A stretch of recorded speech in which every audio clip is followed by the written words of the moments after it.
거부하거나 회피하는 경우에는 학교의 장은 초중등교육법 제18조에 따라서 징계하여야 한다라고 되어 있는데, 초중등교육법 제18조에 의해서 진행하는 게 초중등교육법 시행령 제31조에 따른 학생 선도위원회, 생활지도위원회, 학교와 시도교육청의 지침에 따라서 명칭은 다소 다를 수 있으나 선도위원회나 생활지도위원회 징계를 하여야 한다라고 신설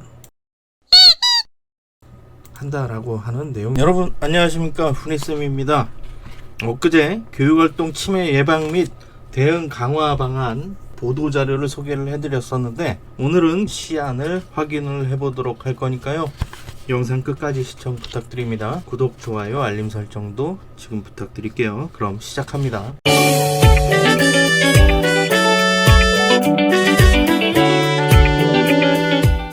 교육활동 침해 예방 및 대응 강화 방안에 대한 시안이 발표되었습니다. 구체적인 내용 살펴보도록 하겠습니다. 목차를 살펴보면 추진 배경, 교육활동 보호제도 운영 현황 및 국민 현장 의견, 그리고 추진 방향, 교육활동 침해 예방 및 대응 방안과 추진 일정, 그리고 부침 파일로 구성이 되어 있습니다. 먼저 추진 배경 살펴보도록 하겠습니다. 글자 크기를 좀 키워볼까요? 최근 교육활동 침해 행위가 학교의 정상적인 교육활동을 위협하고 있습니다. 따라서 학교 현장에 교육활동 침해가 계속 발생하는 내용에 대해서 다른 학생들의 학습권 보장과 교육활동 보호가 확대될 필요가 있다는 요청이 있었습니다. 그리고 지도에 불응하거나 수업 방해 행위를 증가하는데 교사들이 현장에서 대응할 수 있는 제도가 없었죠. 수업을 하고 있는 선생님이 뒤쪽에서 휴대폰을 하고 있는 교권이 실종되었다라고 표현되기까지 하였습니다. 교사에 대한 수업 방해 행위에 대해서 적극적으로 침해 행위로 조치해야 된다는 사회적 요구가 증대되고 있다는 내용입니다. 최근 10년이 넘게 학생의 인권하고 학습권은 강조되었지만 상대적으로 교권에 대해서는 전혀 신경을 쓰지 않아서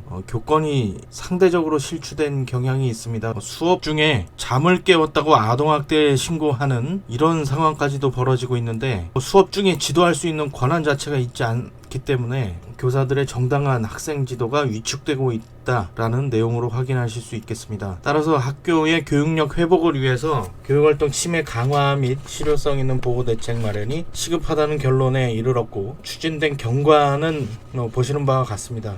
다음은 교육활동 보호제도 개요에 대해서 설명을 드리도록 하겠습니다.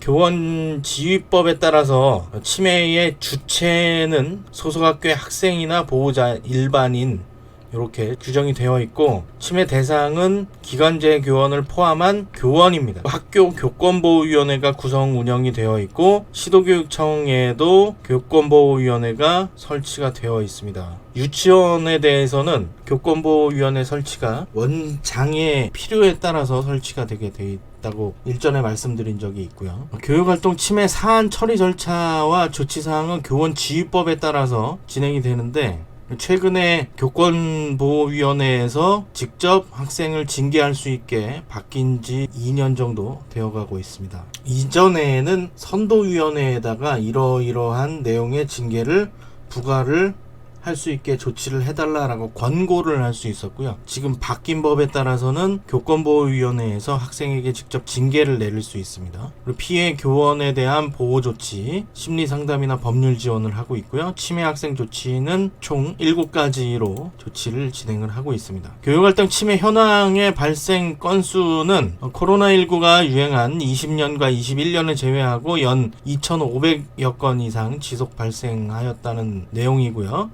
코로나19로 인해서 원격 수업 진행으로 일시적 감소하고 지금은 다시 증가하고 있는 추세입니다. 교권보호위원회에 상정되지 않은 내용까지도 확인하게 되면 실제 발생 건수는 더 많은 것으로 추정된다라고 적혀 있는데, 실제 선생님들이 참는 경우가 굉장히 많죠. 그래서 현장에서도 처리하는데 애로사항이 많이 있습니다. 유형도 살펴보게 되면 모욕이나 명예훼손이 가장 많이 발생하고요. 상해폭행, 성적 굴욕감, 혐오감 이런 내용 순으로 확인되고 있습니다. 침해 주체가 학생이고, 그다음에 학생의 학부모 일반인 등에 의한 교육활동 침해 건수가 증가하고 있고요. 가해 학생 조치는 출석 정지가 가장 높고 교내 봉사부터 퇴학까지, 전학이나 퇴학을 보내기 위해서는 출석 정지를 내려줘야 그 다음 단계로 진행이 될 수 있다라고 하는 경각심을 줄 수 있는 그런 조항 때문에 아무래도 출석 정지가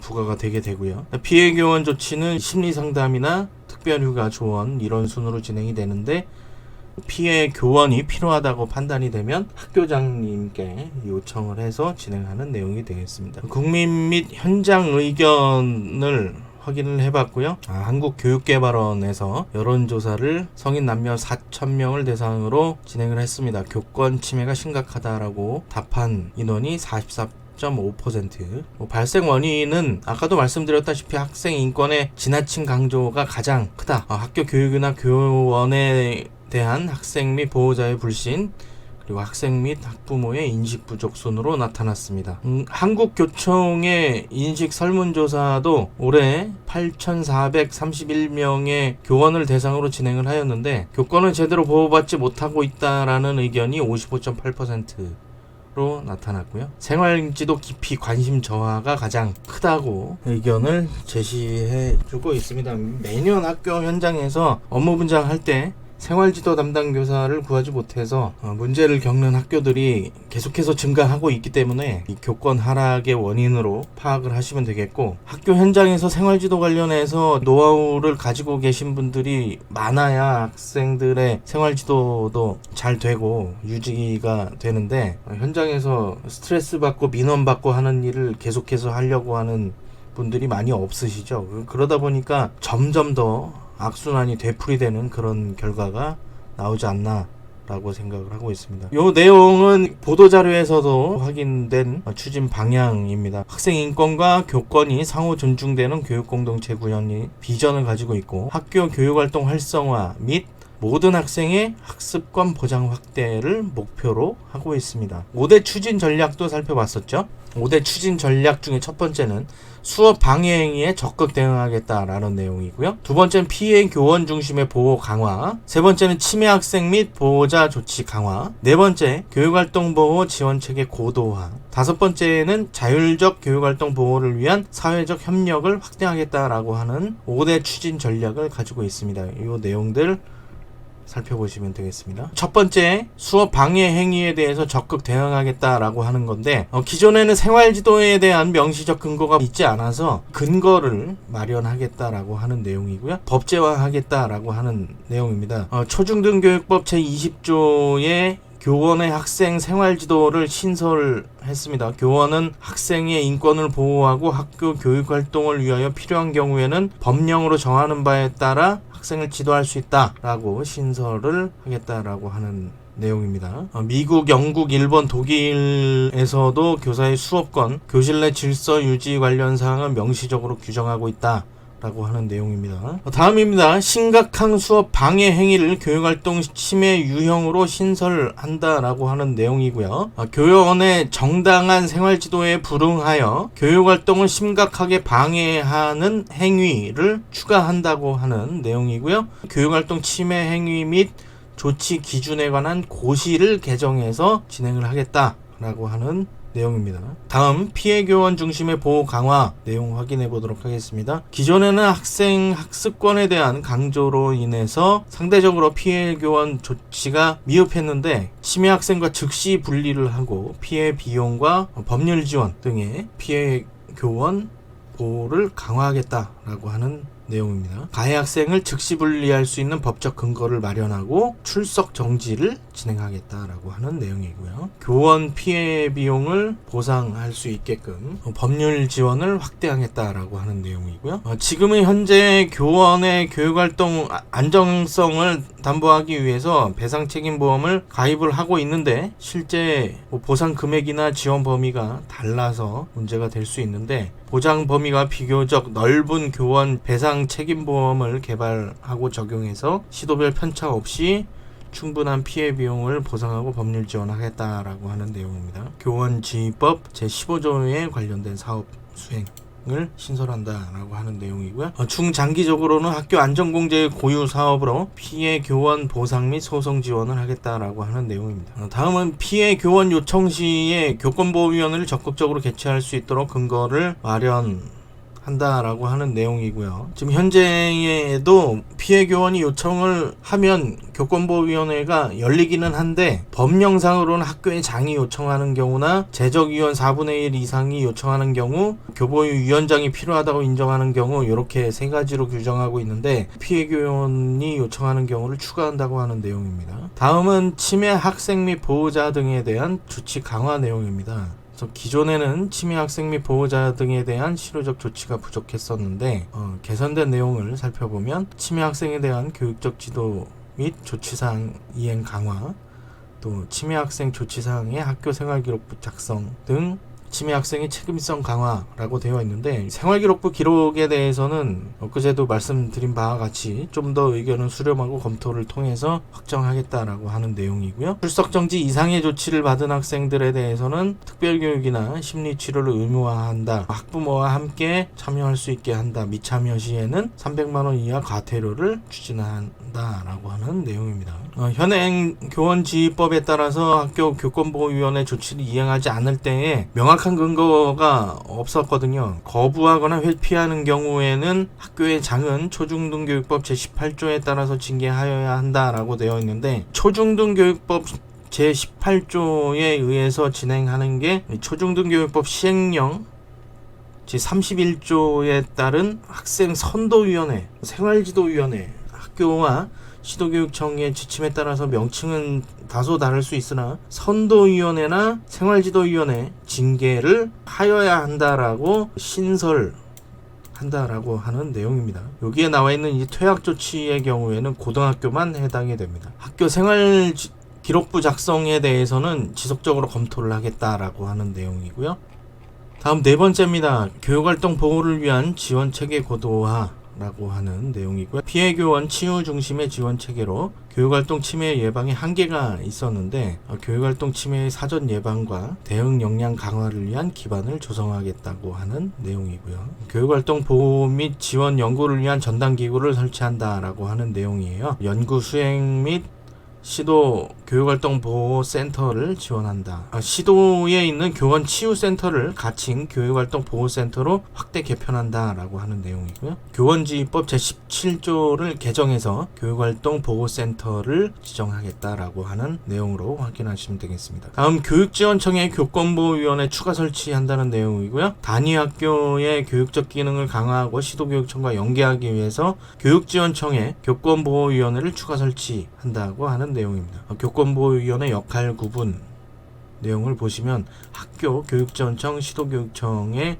각각 교권보호위원회를 설치를 하고 진행을 하게 되는 거죠. 학교에서 조정되지 않은 분쟁을 조정한다라고 하는 내용이니까 중간 단계를 거쳐서 시도교육청에 올리겠다라고 하는 계획으로 보시면 맞습니다. 학교 교권보호위원회의 전문성, 신뢰성, 공정성 확보를 위해서 지원을 하겠다고 하는 내용이고요. 맞춤형 지원도 하겠다는 내용입니다. 2020년 결과에 따르면 저경력이나 여성 교원일수록 교육활동 침해 사례가 많다라고 하는 내용이고요.